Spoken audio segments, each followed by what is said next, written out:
네, 성도님들 안녕하세요. 반갑습니다. 이렇게 또 화면에서 아마 여러분들 저를 보실 텐데요. 저를 보시면서 반가우실지 모르겠습니다만 또 우리 성도님들 한 분 한 분 생각하면서 저는 참 마음에서 참 기쁨이 있고 또 반가움이 있습니다. 우리가 함께 뵙지 못하는 날들이 좀 계속되고 있습니다만 또 그리고 이와 같은 환난 가운데에서 저희가 주님의 은혜를 계속 구하고 주의 그늘 아래로 이렇게 피하고 또 우리를 보호하시는 특별한 손길들을 경험하면서 또 이렇게 지나가고 있습니다. 또 그런 중에 참 때마다 필요한 은혜들을 우리 성도님들 아마 주님으로부터 얻고 계시라고 생각이 들고, 또 비록 몸은 좀 가까이 함께하지 못하고 있지만 도리어 또 이런 기회에 또 마음으로 더 가까이 하시고 또 서로 무난하시고 또 서로 이렇게 염려해 주시고 또 그러면서 또 사랑을 많이 누리시고 그러시는 것으로 제가 알고 있습니다. 그래서 이 같은 주님의 은혜를 또 기억하면서 감사를 드리게 되고요. 벌써 꽤 오랫동안 이런 일들을 지나면서 저희들이 이런저런 이야기들도 듣고 또 이런저런 교훈들을 주님으로부터 받고 있습니다. 그러나 여전히 저희가 다 이 모든 일들에 대한 하나님의 뜻을 다 알지 못하는 것이 사실입니다. 이것이다 라고 딱 말할 수 있으면 참 좋은데 또 그렇지 못하는 것이 저희들의 한계일 수밖에 없습니다. 그렇지만 또 우리 각자에게 또 우리의 상황에 맞게 우리의 상태에 맞게 또 성령님께서 하나님 말씀을 통해서 우리에게 교훈하시는 부분들을 또 우리가 받으시고 또 필요한 대로 서로 나누시면서 또 우리 이 시기를 향한 또 하나님의 뜻과 또 우리를 향한 하나님의 교훈들을 잘 받으셔서 도리어 이 시기가 또 하나님의 은혜를 다른 방식으로 경험하는 그런 날들이 되기를 바랍니다. 실제로 신명기 29장 29절이죠. 신명기 29장 29절 외우기가 쉽습니다. 신명기 29장 29절에는 감추어진 일은 영원히 하나님께 속했다. 옛날 개역 한글 성경에서는 그 오묘한 일이라고 되어 있습니다. 오묘한 일. 그러니까 하나님께만 속해 있는 그런 감추어진 일, 또 비밀스러운 일, 오묘한 일들이 있는 것이죠. 우리가 아무리 알려 해도 우리의 어떤 이해의 한계에 부딪히고 알 수 없는 그런 어떤 하나님께 속한 일들이 있습니다. 그러나 또 반면에 신명기 29장 29절에서 감추어진 일은 영원히 하나님께 속해 있지만 나타난 일은 영구히 우리와 우리 자손에게 속했다, 이런 말이 있습니다. 그러니까 나타난 일이 있는 것이죠. 감추어진 일은 우리가 다 알 수가 없습니다. 그건 하나님의 주권일 것이고 하나님의 지혜일 것이고 하나님의 섭리일 것입니다. 우리가 다 알 수 없는 지극히 선하시고 완전히 지혜로우신 하나님께서 하나님의 영광, 이 빼앗기지 않은 하나님의 영광을 위해서 절대 실패하지 않는 하나님의 일을 성취하시는 그런 감추어진 일이 이 모든 일들 가운데 있을 것이죠. 그러나 우리가 알 수 있는 것은 바로 이 나타난 일들, 우리가 지금 경험하고 있는 이런 시국들, 또 사태들, 또 이런 일들, 또 사실 우리 주변에서 일어나는 이런 자연의 어떤 변화도 우리에게 나타난 일들이고요. 또 우리 가정에서 우리가 겪게 되는 일들, 또 우리 직장에서라든지 우리가 만나는 사람들 가운데서 일어나는 일들, 이런 것들은 나타난 일들이 되는 것입니다. 나타난 일들은 우리와 우리 자손에게 속했습니다. 그런데 그 29장 29절 끝부분에 이런 말씀이 있어요. 왜 이렇게 하셨는가? 이는 우리에게 이 율법의 모든 말씀을 행하게 하십니다. 그러니까 이 감추어진 일, 하나님께 속한 일은 우리가 하나님의 주권을 인정해드리면서 그분께 내어드리고 또 그분께 우리 자신을 의지하면 되는 것이지만, 이 나타난 일, 우리 어떤 삶의 영역에서 또 우리가 만나는 사람들과 우리가 접하는 환경 가운데서 일어나는 이 모든 일들은 우리에게 계시되어 있는, 우리에게 주신 하나님의 율법, 하나님의 말씀과 관련되어서 우리가 받고, 그리고 그것을 따라서 말씀을 이렇게 행하는, 순종하는 그런 요구가 우리에게 주어져 있다고 말씀을 드릴 수가 있겠죠. 그래서 우리가 이런 나타난 일들을 보면서 또 지나면서 또 우리가 어떻게 하나님의 이 교훈, 하나님의 이 말씀, 이 하나님 율법의 모든 말씀을 이렇게 순종할 것인가 이렇게 생각하는 것이 합당한 자세라고 여겨집니다. 그런 면에서 요즘 우리에게 나타난 일 한 가지 제가 확실하게 말씀드릴 수 있습니다. 물론 코로나나 또 무슨 뭐 얼마 남지 않은 뭐 총선이나 이런 어떤 좀 거대한 이야기 말고요. 조금 다른 측면에서 우리 모두에게 나타난 일 한 가지 제가 한번 오늘 말씀드리려고 합니다. 이거는 뭐 감추어진 일은 아닙니다. 감춰진 일에 대해서도 하나님의 지혜를 우리가 구하고 하나님 뜻대로 순종하기를 원하는 마음이 있음과 동시에 우리에게 나타난 일이 작은 한 가지 하나 말씀드리고 싶어요. 무엇인가 하면은 우리에게 나타난 일, 봄입니다. 봄. 그렇지 않습니까? 어쨌든 봄입니다. 꽃이 피었습니다. 싹이 돋아나고 있고 날이 따뜻합니다. 햇살이 뭐 따사하죠. 무슨 이런 시국에 웬 봄 타령이냐, 춘래 불사춘이라는 말이 있듯이 지금 봄이라고 하지만 이게 지금 봄이냐, 봄이 와도 봄 같지가 않다 이렇게 얘기하시면서 또 이렇게 좀 어떻게 생각할지 모르겠습니다만, 그러나 어떻든 봄인 것이죠. 봄은 확실히 왔고 또 우리에게 나타나 있다고 말씀을 드릴 수 있습니다. 그래서 어떤 분이 좀 이런 절망의 시대잖아요. 우리가 지금 지나고 있는 이런 시대인데, 이런 좀 재앙의 날, 또 환란의 때, 이런 절망적인 시간들을 보내는 마당에 그런 낭만적인 얘기가 웬 말이냐 이럴 수 있겠습니다만, 오히려 사실 이런 때에 또 어떤 단순한 그냥 근거 없는 낙관론을 말씀드리는 것이 아니라, 어쨌든 우리에게 여전히 하나님의 성실하심을 따라서 우리에게 주시는 이 하나님의 은혜의 증거를 사실 말씀드리고 싶은 것입니다. 아무리 춘래 불사춘이라고 하지만, 그렇지만 어쨌든 봄은 왔습니다. 그리고 잘 아시는 대로 아마 학교 다니시면서 이렇게 이래저래 배우셨을 텐데요. 봄에 대한 시들이 참 많이 있지 않습니까? 그 중에서 유명한 시들, 박목월 시인의 시들 있습니다. 산도화라든가 또 청노루라든가 또는 나그네 이런 시들 아시죠? 그 강나루 건너 밀밭길을. 산도화 같은 경우는 어떻게 됐었죠? 산은 구강산 보랏빛 석산 이렇게 시작되던가요? 박목월 시인이 사실은 그런 좀 이렇게 자연 친화적이고 서정적이고 낭만적인 시를 많이 썼죠.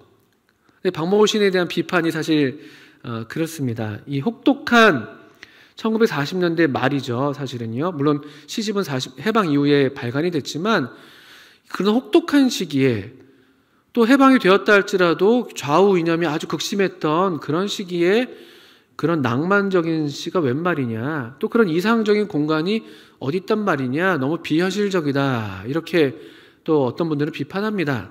그렇지만 또 한편으로 의미가 있는 것은, 그와 같은 절망의 시기였기 때문에, 또 그같이 어두웠던 시기였기 때문에 우리 마음에 이 심겨져 있는 어떤 이런 소망, 또 이런 아름다운 공간에 대한 어떤 사모심을 또 이같이 거꾸로 표현함으로써 우리 마음을 위안하는 그런 사실은 이 효과도 있었던 것이 이 박목월의 시죠. 제가 박목월 시를 말씀드리는 건 아닙니다만, 성경도 또 우리가 지금 우리가 나타내는 이 봄도 사실은 그런 면에서 비록 이런 혹독한 시간을 지나고 있지만, 그러나 여전히 우리를 향해서 참 변함이 없으신 하나님의 인자, 하나님의 자비, 이 영원한 사랑을 나타내는 하나의 표지 또는 하나의 작품이라고도 말씀을 드릴 수 있겠습니다. 이맘때 항상 생각나는 성경은 제게는 아가서 성경입니다. 아가서 전체라기보다는요, 아가서 2장에 우리 잘 알려져 있는 말씀인데, 한번 2장 8절부터 13절 말씀을 한번 좀 찾아 읽어보겠습니다. 아시는 대로 아가서 사랑의 노래 중에 노래, 참 지극히 아름다운, 또 서로를 너무나 기뻐하는 이런 남녀의 사랑 고백이 담겨있는 그런 시이죠, 시. 말 그대로 시입니다. 그 중에서 한 구절이죠. 한 단락이 되는데요. 아가서 2장 8절부터 13절까지 말씀이 되겠습니다. 제가 한번 찾으셨으면 한번 읽어보겠습니다. 좀 시처럼 읽어야 되는데 그냥 읽겠습니다.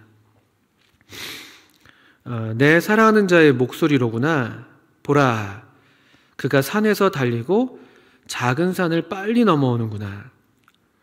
내 사랑하는 자는 노루와도 같고 어린 사슴과도 같아서 우리 벽 뒤에 서서 창으로 들여다보며 창살 틈으로 엿보는구나. 나의 사랑하는 자가 내게 말하여 이르기를 나의 사랑, 내 어여쁜 자야, 일어나서 함께 가자. 겨울도 지나고 비도 그쳤고 지면에는 꽃이 피고 새가 노래할 때가 이르렀는데 비둘기의 소리가 우리 땅에 들리는구나. 무화과 나무에는 푸른 열매가 익었고 포도나무는 꽃을 피워 향기를 토하는구나. 나의 사랑, 나의 어여쁜 자야, 일어나서 함께 가자. 이 봄이 되면 이 구절이 종종 또 생각이 나는 이유는 여기다 봄에 대한 묘사이기 때문에 그렇죠. 보시는 대로 2장 11절 같은 부분에서는 이 배경이 되는 계절이 나오고 있습니다. 아마 우리가 지금 누리고 있는 또 참 지금 우리가 만끽하고 있는 이런 어려운 중에도 그래도 우리가 어쨌든 좀 이렇게 조심조심하면서 우리가 그래도 누리고 있는 바로 이 봄의 풍경 아니겠습니까? 겨울도 지나고 비도 그쳤고 계절적으로 물론 지금 겨울이 지났습니다. 봄비가 한두 번 내렸었고요. 또 봄비가 내린 후에 또 다음날 풍경은 얼마나 더 참 맑습니까? 얼마나 더 참 더 파릇파릇하고 신선한가요? 이제 그런 어떤 우리 봄의 정경을 떠올리게 합니다. 겨울도 지나고 비도 그쳤다. 이 구절이 참 별것 아닌 구절인데 참 좋습니다. 그래서 어떤 분은 겨울은 한 번도 결코 단 한 번도 봄을 이긴 적이 없다. 이렇게 아주 역설하면서 오늘 우리가 지금 지나가고 있는 이와 같은 시기도 반드시 우리가 지날 것이다 라는 그런 소망을 또 얘기하기도 하죠. 저도 그렇게 믿습니다. 하나님께서 우리에게 주시는 교훈을 우리가 잘 받고 또 하나님의 이 환난 중에도 우리에게 베푸신 하나님의 은혜를 누리면서 이 겨울이 지날 것이라고 믿습니다. 이 엄혹한 이런 시기, 아주 혼란한 이런 시기, 이 시기가 속히 지나기를 저희가 바라고 있고 또 믿고 있습니다. 겨울도 지나고 비도 그쳤고 참 좋은 별것 아닌 말씀인데도 참 좋은 말씀입니다. 또 제가 그 앞에 창세기를 요즘에 좀 학생들과 같이 읽다 보니까 창세기에도 참 별것 아닌 말씀인데 제 마음에 좀 위로가 되는 말씀들이 있더라고요. 그 홍수, 우리 지금 노아 홍수 이야기를 제가 조금 전에 막 지났었는데요. 얼마 전에요. 노아 홍수를 지난 다음에 창세기 이를테면 10장이었던가요? 제가 한번 찾아보겠습니다. 창세기 10장이군요. 10장 1절에 노아의 아들 셈과 함과 야벳의 족보는 이러하니라. 홍수 후에 그들이 아들들을 낳았으니. 아주 평범한 별것 아닌 특별히 중요하지 않은 그런 구절이고요. 그냥 이야기를 이어주는 서술부에 지나지 않습니다. 그런데 이 말씀이 저한테 너무 새롭더라고요. 우리가 아마 어쩌면 이런 시기를 지나면서 우리가 전에는 평범하게 누렸던 그런 일상들이 평범한 것이 아닌 이와 같은 시기를 만나면서 우리가 누렸던 그 일상이 얼마나 소중한가 우리 다시 한번 발견하고 있지 않습니까? 여기도 그런 것 같아요. 홍수 후에 그들이 아들들을 낳았다. 다시 아들들을 낳기 시작했습니다. 이 홍수가 거의 1년 동안 이 지구를 덮고 있었던 물이 빠져나가고 이 기나긴 홍수가 마침내 지나고 홍수 후에 그들이 아들들을 낳았다는 이 말씀이 저한테 얼마나 참 이렇게 반갑고 참 마음이 참 좋더라고요. 그래, 이 겨울도 또 이 홍수도 주님 지나가게 해주십시오. 우리 주님의 은혜의 방주 안에 우리를 보호해 주세요. 주님, 우리가 주님의 그늘 아래로 피합니다. 이 재앙이 지나가기까지 우리를 숨겨주세요. 이와 같은 기도와 더불어서 주님, 이것이 지나면 우리가 다시 맞이하게 될 우리의 평범한 일상들, 우리가 함께 모이는 이와 같은 모임이 또 서로 반갑게 맞이하는 그 얼굴들이 얼마나 더욱 귀하게 여겨질까 또 생각하게 되고 소망하게 되는 것이죠. 일상은, 또 일상의 축복은 반드시 계속 되어야 하고 또 그와 같은 축복을 우리에게 다시금 허락해 주시기를 구하는 마음이 있습니다. 아가서 2장 11절에 겨울도 지나고 비도 그쳤고 지면에는 꽃이 피고 새가 노래할 때가 이르렀는데 비둘기의 소리가 우리 땅에 들리는구나. 여러분, 이런 지금 이런 봄의 호사를 그래도 누리시기를 바랍니다. 쉬운 시기는 아닙니다만, 저도 가시는데 제가 살고 있는 데가 시골이다 보니까 그 점심을 먹고 학교 근처에 이제 동산을 좀 올라요. 조금 크게 돌면 한 5,000보 정도 걷는 코스가 있고요. 좀 짧게 돌면 한 2,500보, 3,000보 걷는 그런 코스가 있습니다. 산책하기 참 좋은 계절인데, 또 저희는 시골이니까 사람이 없어요. 그냥 정말 생태 공원입니다. 그래서 혼자서 밥을 먹고 이제 배부른 배를 이렇게 두들기면서 좀 걷다 보면요, 정말 이 말씀 그대로예요. 저는 참 제가 너무 아쉬운 부분인데, 제가 아시는 대로 이제 서울 깍쟁이잖아요. 그래서 이제 도시에서 나고 자라서 풀들의 이름을 잘 모르고 꽃들도 잘 몰라요. 나무도 모르고 새도 모르고. 그런데 얼마나 그 지천에 이 정말 지면에 꽃이 피어 있는지, 얼마나 각종 새들이 노래하는지 모르겠어요. 제가 그 이름들을 알면 너무 좋겠어요. 새들이 정말 많아요. 그리고 꿩도 많습니다. 꿩은 제가 아니까. 꿩은 보니까 주로 바닥에 이렇게 많이 이렇게 있더라고요. 그러다 놀라서 파닥파닥 이렇게 날아오르는데, 제가 아는 게 고작 산 비둘기나 꿩 정도죠. 근데 정말 알지 못하는 새들이 노래하더라고요. 그리고 고라니도 자주 봅니다. 요즘에 고라니. 벌써 제가 한 3번 정도 마주쳤습니다. 3번. 고라니도 놀라고 저도 놀라고 서로. 근데 그런 계절이에요. 이게 참 봄이죠. 근데 봄에 이와 같은 계절, 우리에게 나타난 이런 계절 가운데 저는 개인적으로 이 말씀 그대로 우리 주님께서 특별히 조금 더 우리의 마음을 부드럽게 하시면서, 이런 와중이지만 또 이런 와중이니까 더더군다나 우리가 교훈을 받으면서 또 부드럽게 우리에게 권하시는 이런 초대의 음성을 참 듣기 좋은 계절인 것 같은데요.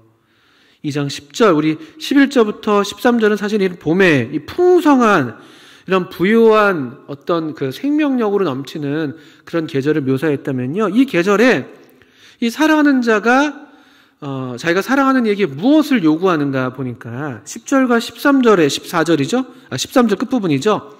거기서 2번이나 반복됩니다. 나의 사랑하는 자가 내게 말하여 이르기를, 나의 사랑, 내 어여쁜 자야, 일어나서 함께 가자. 이게 어쩌면 이 시기에, 어쩌면 우리의 지금 분주했던 삶이 조금 정지가 돼 있고 조금 느리게 걷는 그런 호흡을 가지면서 또 우리에게 나타난 여러 일들을, 좋은 일, 안 좋은 일, 이런 모든 일들을 우리가 바라보면서 우리에게 하신 하나님의 말씀이 무엇인가 참 귀 기울이기 좋은 이런 시기에, 또 우리에게 실제로 귀 기울이라고 이와 같이 우리에게 이런 일들을 허락하신다고 우리가 믿고 있는데, 이런 시기에 우리가 들어야 할 중요한 말씀이고, 또 어쩌면 이 시기에 정말 우리에게 하시는 말씀이라고 여겨지는 말씀이 바로 이 말씀입니다. 2장 10절에 얼마나 참 부드럽고도 얼마나 참 또 너그러운 그런 이런 참 초대의 말씀이 우리에게 들려지고 있는지 다시 읽어보겠습니다. 나의 사랑하는 자가 내게 말하여 이르기를, 나의 사랑, 내 어여쁜 자야, 일어나서 함께 가자. 얼마나 좋은, 얼마나 아름다운 말인지 모르겠어요. 우리의 사랑하시는, 우리가 참 사랑하는 우리의 주님, 우리의 신랑 되신 우리 주님께서 이러한 때에 어쩌면 우리가 그동안에 이 주님과 함께하지 않았지도 몰라요.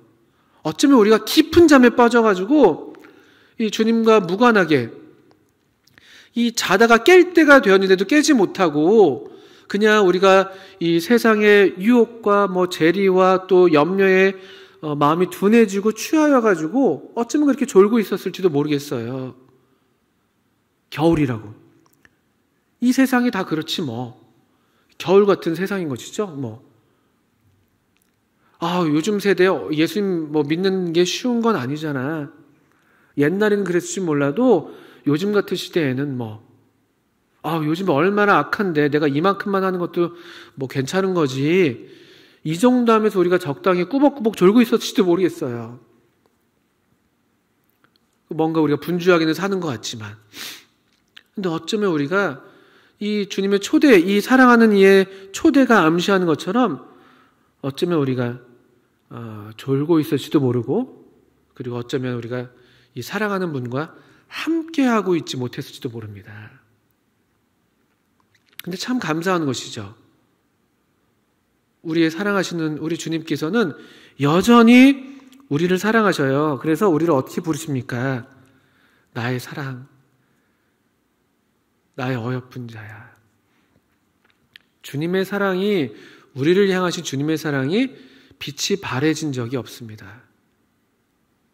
주님은 완전한 사랑으로 우리를 영원부터 사랑하셨고 영원까지 사랑하시는 것이죠. 그 아드님을 사랑하시고 기뻐하시는 것처럼 우리를 사랑하시고 기뻐하신다는 이 놀라운 진리를 우리가 매주 우리 떡과 잔 앞에서 우리가 상기하게 되고 또 성령께서 우리에게 그것을 깨우쳐 주실 때마다 얼마나 놀랍습니까?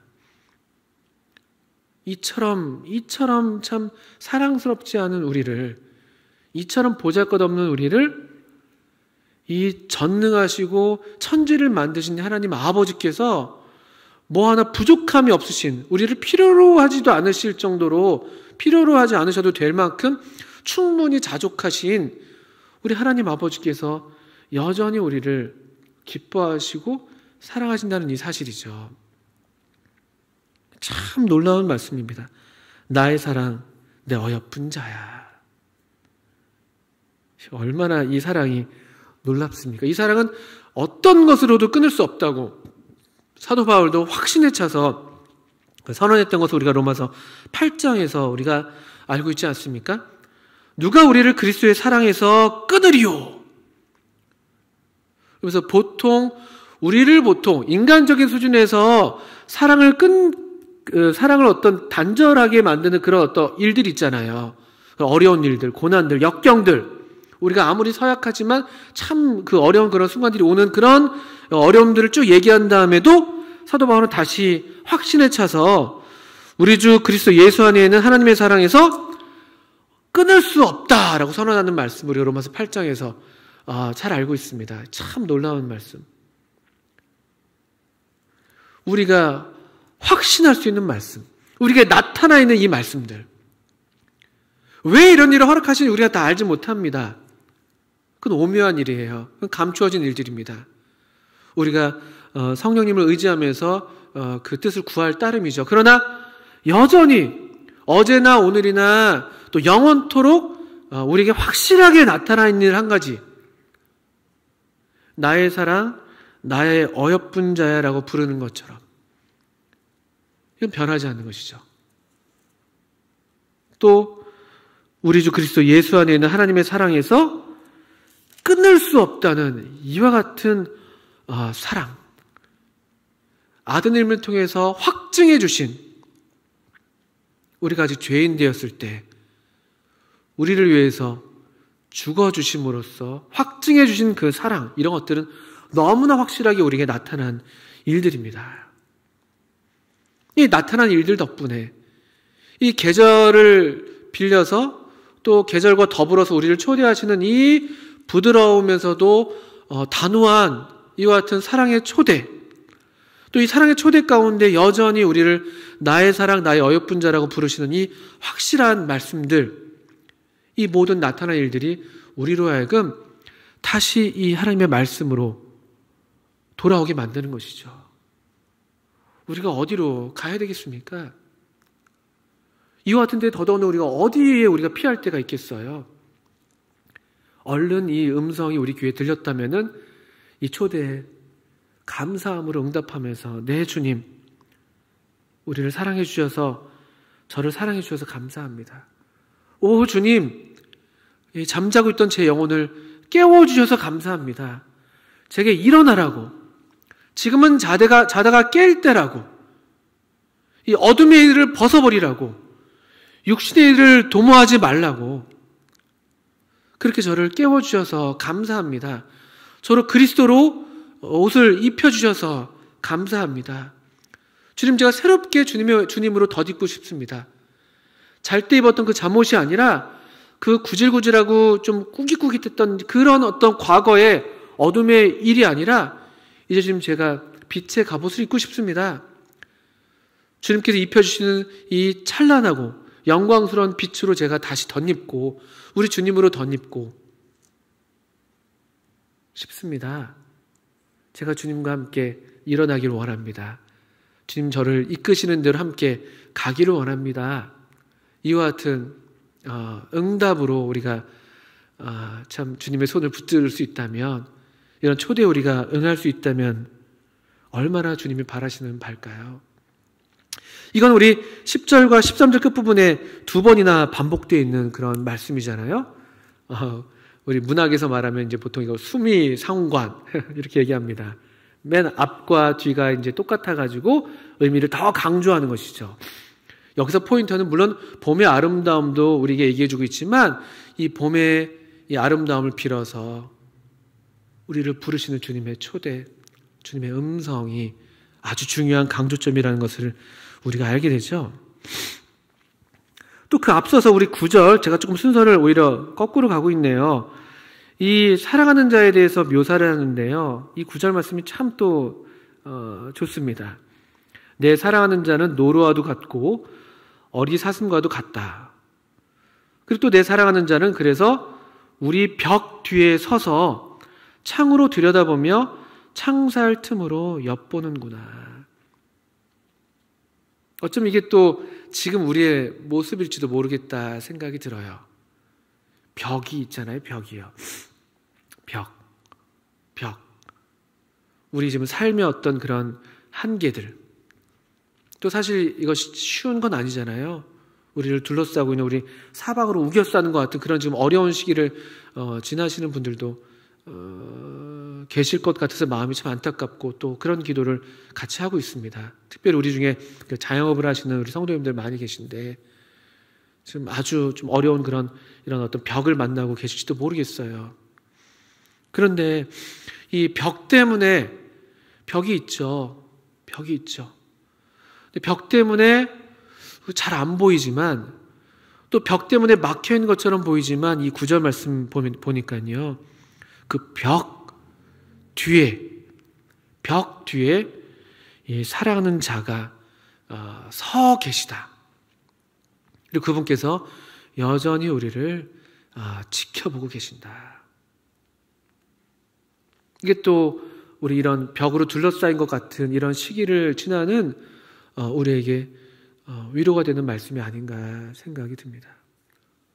오늘 물리적인 정말 이런 그 벽, 어떤 한계를 우리 의미할 수도 있겠고요. 또 우리 인간 이성의 벽도 있잖아요. 우리가 이해할 수 없는 이런 일들. 우리가 다 알 수 없는 이런 일들을 당하면서 그렇지만 이 우리를 사랑하시는 분께서, 우리 사랑의 주님께서 이 벽 뒤에 서서 우리를 지켜보고 계십니다. 지켜보시면서 계속 우리 귀에 우리에게 말씀하시는 것이죠. 속삭여 주시는 것이죠. 그 벽 뒤에서 내가 널 사랑한다. 너는 여전히 나의 사랑하는 자야. 내가 너를 참 귀하게 여긴다. 내 어여쁜 자야. 벽 뒤에 내가 있어. 내가 이 만사를 주관하고 있어. 때와 시기를 내가 명하고 다스리고 있어. 이 벽이 가로막혀 있는 것처럼 보이지만 그렇지 않아. 내가 여기 있어. 내가 너를 항상 지켜보고 있어. 너는 언제나 나의 사랑하는 자야. 내가 너를 어여삐 여겨. 이와 같은 부드러운 음성으로 우리에게 지금 또 이렇게 우리에게 응원해 주시는 것 아니겠습니까? 또 그런 응원의 말씀으로 우리 성도님들 귀에 들리면 참 좋겠습니다. 사랑하는 자가 벽 뒤에 서 있다. 그런데 이런 우리에게 나타난 일이라 할지라도 이렇게 나타난 일들이 있는데 또 이런 이 벽도 나타난 것일 수도 있고 또 이런 어떤 봄의 풍경도 다 나타난 것일 수 있죠. 좋은 것도 그렇고 안 좋은 것도 그렇고 우리에게 나타난 일들입니다. 그 나타난 일들 속에서 우리를 향하신 우리가 지켜야 될 우리가 따라야 될 이 하나님의 말씀은 그럼 어떻게 들을 수 있는가? 저는 사실 요즘 같은 때가 정말 우리가 하나님 말씀을 듣기에 좋은 때라는 생각을 합니다. 왜냐면 고요하니까요. 우리가 전에 너무 바빴잖아요. 사실은. 이게 불행이지만 우리한테 이게 꼭 좋은 것만은 아니지만 그렇지만 또 화가 또 복이 될 수 있는 것이죠. 어떤 분이 이런 글을 썼더라고요. 그 백석대학교의 최영삼 교수님이라는 분이신데요. 이런 코로나 사태를 지나면서 우리에게 어떤 좋은 질문을 던졌는데 이런 말을 했습니다. 요즘 이런 코로나 사태 때문에 이탈리아에 있는 베네치아의 수로가 관광객이 사라진 덕에 많이 맑아졌다고 한다. 공장 연기로 오염된 중국 도시들의 대기가 유례 없이 깨끗해졌다고 한다. 인도의 어느 해변에서는 사라졌던 거북들이 수만 마리의 새끼들을 낳았다고 한다. 자연은 덕분에 쉬고 또 회복 중이다. 또 우리 학생들이 지금 학교를 못 가고 있잖아요. 또 이렇게 얘기했습니다. 학생들은 공부한다는 것이 단지 책을 읽고 과제를 하는 것이 아니라 친구들을 만나 대화하고 선생님을 만나서 묻고 대답하고 교제함으로써 배워나가는 것임을 깨닫는다. 그것은 얼마나 소중하고 그리운 만남인가. 성도의 목소리를 전화 너머에서 들으며 눈물을 흘리는 목회자들도 많을 것이다. 이렇게 우리가 애틋하게 믿음의 형제요 자매가 된 한 식구 된 사람들인지 살아있는 코이노니아 곧 교회임을 절실히 깨닫게 되기도 한다. 교회란 무엇인가? 다시 묻고 다시 대답하고 다시 세워가야 한다. 그렇게 할 더없이 적절한 기회다 라는 말도 했습니다. 참 시의적절한 또 말씀이다 생각이 들어서 이렇게 인용을 드렸어요. 요즘 우리가 이런 질문들 물을 수 있는 때죠.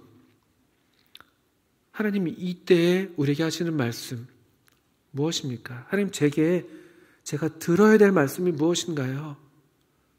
멈추어 서야지만이 들리는 하나님의 말씀이 있습니다. 사무엘이 그 사울을 불렀을 때요. 문맥과는 조금 상관없습니다만 그 사울을 만났을 때 사울의 사환더러 먼저 앞서가라고 합니다. 그게 아마 사무엘상 8장인가에 나왔던 말씀인 것 같은데 8장, 9장, 10장 그 어간일 겁니다. 그리고는 사울한테 그 사울의 사환은 먼저 앞에 가게 한 다음에 너는 잠깐 여기 멈춰서서 하나님께서 너에게 하시는 말씀을 들어라 이런 말씀이 있습니다. 참 흥미로운 말씀이죠. 사무엘상 그게 아마 9장에 있군요. 9장 27절이네요. 너는 이제 잠깐 서 있으라. 내가 하나님의 말씀을 너에게 들려주리라 하더라. 너는 잠깐 서 있어라. 내가 하나님의 말씀을 너에게 들려주리라. 우리에게 들려주신 하나님의 말씀. 잠깐 우리로 멈춰 세우셨어요. 잠깐 멈춰 세우셨어요. 그리고 우리에게 이런 봄을 나타내 보이셨습니다. 이 재앙 가운데에서도. 봄은 여전히 봄이에요. 그리고 겨울은 지나갔다라고 말하고 있고요. 또 우리가 지나는 이 시기들도 반드시 지날 것입니다. 홍수가 지나고 다시 아들들을 낳았던 것처럼. 이런 시기를 우리가 지나면서 우리에게 들려주시는 말씀, 멈춰서서 우리가 듣기를 원하는 말씀, 나의 사랑, 나의 어여쁜 자야, 일어나서 함께 가자. 일어나서 함께 가자. 우리를 향해서 부드럽게 손 내미시는 이 주님의 손을 붙잡고 우리 다시 일어나고 싶지 않으십니까? 다시 이 사랑의 교제를 회복하고 오히려 이러한 때에 첫사랑을 회복하고 주님과의 친밀한 교제를 회복하고 또 우리가 성도들을 이렇게 애틋하게 그리워하면서 성도들을 향한 사랑을 다시 회복하는, 일어나자. 깨어나라. 그리고 함께 가자. 그 사랑의 삶으로 우리를 부르시는 이 영광스러운 이 초대에 우리가 왜 주저하겠습니까? 주님께 응답하기 좋은 때입니다. 우리 계절의 응원을 힘입어서 주님의 음성을 더욱 우리 마음에 기쁘게 받으시면서 또 우리도 기쁘게 주님께 응답하고 주님의 손을 잡고 새롭게 일어나는 그런 우리 모두가 되기를. 그래서 우리가 다시 만났을 때에는 우리 얼굴이 이 주님의 사랑으로 더욱 환하게 빛나는 그런 놀라운 영광스러운 얼굴의 우리 성도님들을 뵙기를 희망합니다. 네, 복된 날들 보내시길 바라겠습니다. 감사합니다.